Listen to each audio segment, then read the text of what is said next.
राधे राधे दोस्तों, कैसे हैं आप सब। हमारे YouTube channel KST Radhe Krishna श्रृंगार में आपका स्वागत है। दोस्तों, बसंत पंचमी का त्यौहार उत्तर भारत में धूमधाम से मनाया जाता है। बसंत पंचमी के दिन विद्या की देवी सरस्वती का जन्म हुआ था, इसलिए इस दिन माँ सरस्वती की पूजा का विधान है। इस दिन कई लोग प्रेम के देवता कामदेव की भी पूजा करते हैं। किसानों के लिए इस त्योहार का विशेष महत्व है। बसंत पंचमी पर सरसों के खेत लहलहा उठते हैं। चना, जौ, ज्वार और गेहूं की बालियां खिलने लगती हैं। इस दिन से वसंत ऋतु का प्रारंभ हो जाता है। यूँ तो भारत में 6 ऋतुएं होती हैं, लेकिन बसंत को ऋतुओं का राजा कहा जाता है। इस दौरान मौसम सुहाना हो जाता है और पेड़ पौधों में नए फल फूल पल्लवित होने लगते हैं। इस दिन कई जगहों पर पतंगबाजी भी होती है। हिंदू पंचांग के अनुसार माघ मास के शुक्ल पक्ष की पंचमी तिथि को बसंत पंचमी का त्यौहार मनाया जाता है।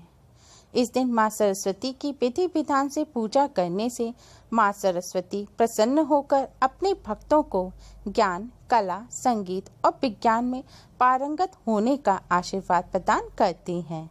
हिंदू पंचांग के अनुसार बसंत पंचमी का त्यौहार हर साल माघ मास की शुक्ल पक्ष की पंचमी को मनाया जाता है। इस बार पंचमी तिथि 16 फरवरी की सुबह 3:36 पर प्रारंभ होगी और 17 फरवरी को दोपहर 5:46 पर समाप्त होगी। इसलिए बसंत पंचमी का पर्व 16 फरवरी को मनाया जाएगा। बसंत पंचमी पर ज्ञान की देवी माँ सरस्वती की पूजा का शुभ मुहूर्त है 16 फरवरी की सुबह 6:59 से दोपहर 12:35 तक। इस दिन सुबह 11:30 से 12:30 तक भी पूजा का शुभ मुहूर्त बन रहा है।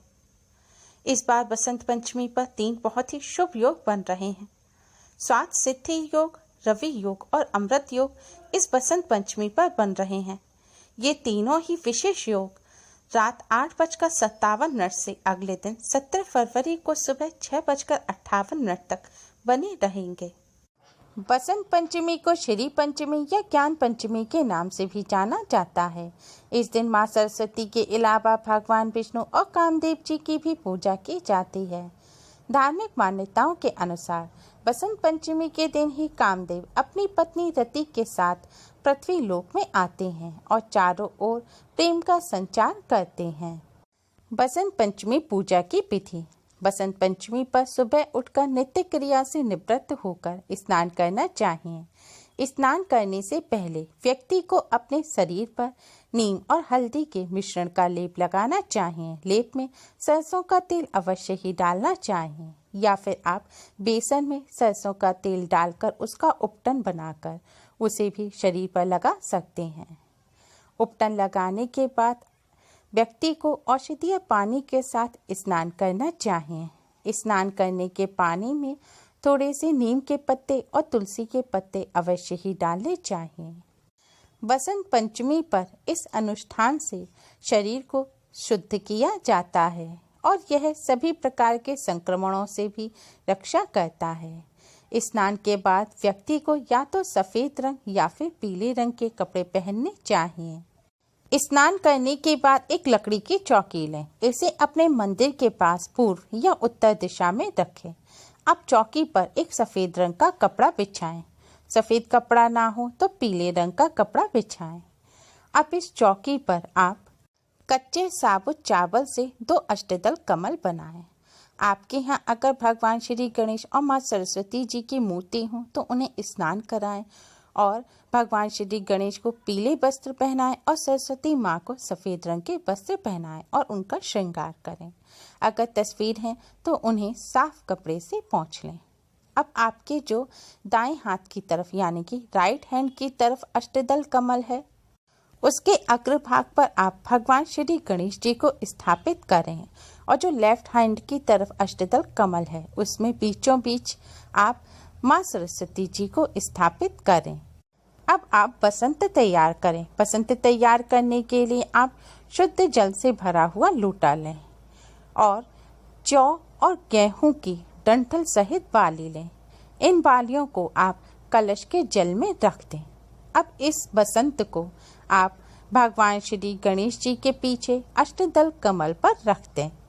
बसंत स्थापित करने के बाद भगवान श्री कृष्ण जी को स्नान कराएं और उन्हें पीले वस्त्र पहनाएं और भगवान श्री गणेश जी के पास भगवान श्री कृष्ण जी यानी कि लड्डू गोपाल को भी स्थापित करें और माँ सरस्वती जी के पास अपनी किताबें, संगीत के वाद्य यंत्र या आपके कौशल से जुड़ी कोई भी चीज हो या आपके कार्य से जुड़ी कोई चीज हो, पेन, पेंसिल आदि आप माँ सरस्वती जी के पास रखें।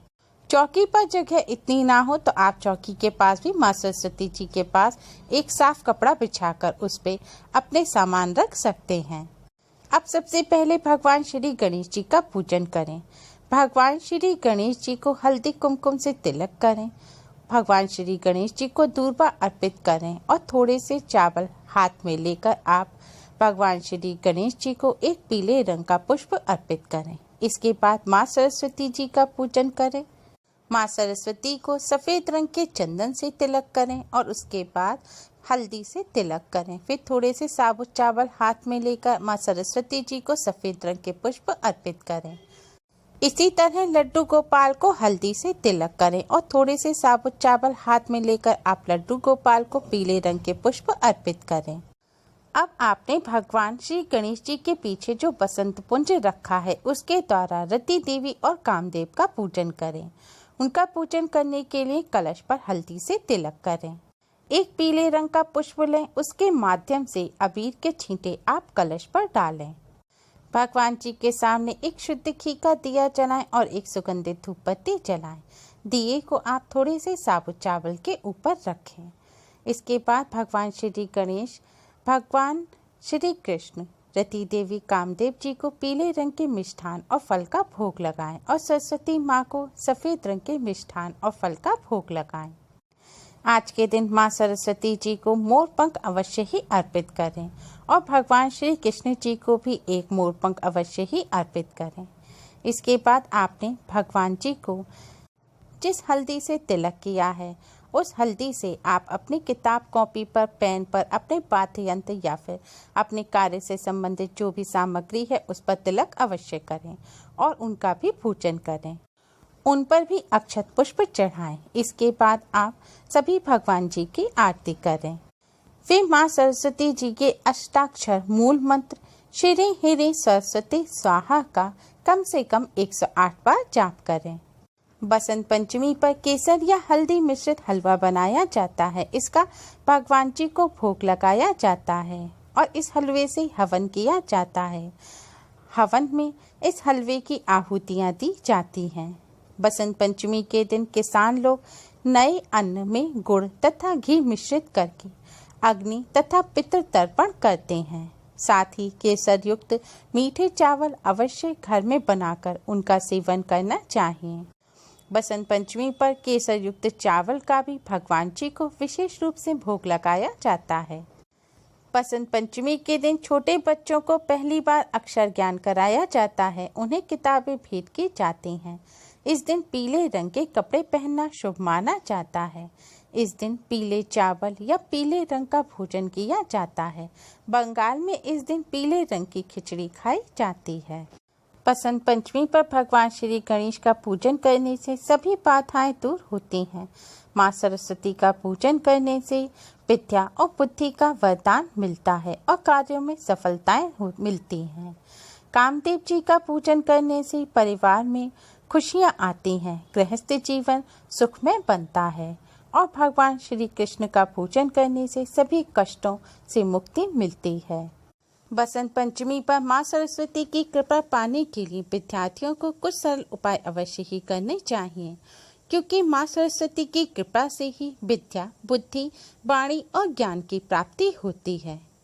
विद्यार्थियों को अपनी कठिन पाठ्य पुस्तकों में बसंत पंचमी के दिन मोर पंख रखने चाहिए। इससे पाठ आसानी से याद हो जाते हैं और लंबे समय तक याद रहते हैं। वाक् सिद्धि के लिए बसंत पंचमी से शुरू करके रोजाना अपनी जीभा को तालू में लगाकर सरस्वती माँ के बीज मंत्र एम का जाप करना लाभदायक होता है। इससे वाक सिद्धि, वाक्पटुता आती है। जिनकी वाणी में हकलाना तुतलाना जैसे दोष हो, वे इस दिन बांसुरी के छेद से शहद भरकर तथा मोम से बंद कर जमीन में गाड़ें। ऐसा करने से वाणी में हकलाने तुतलाने के दोष दूर हो जाते हैं। बच्चों के कुशाग्र बुद्धि के लिए उन्हें इस दिन से भ्रामरी, मेधा बट्टी, शंख पुष्पी देना आरंभ करें।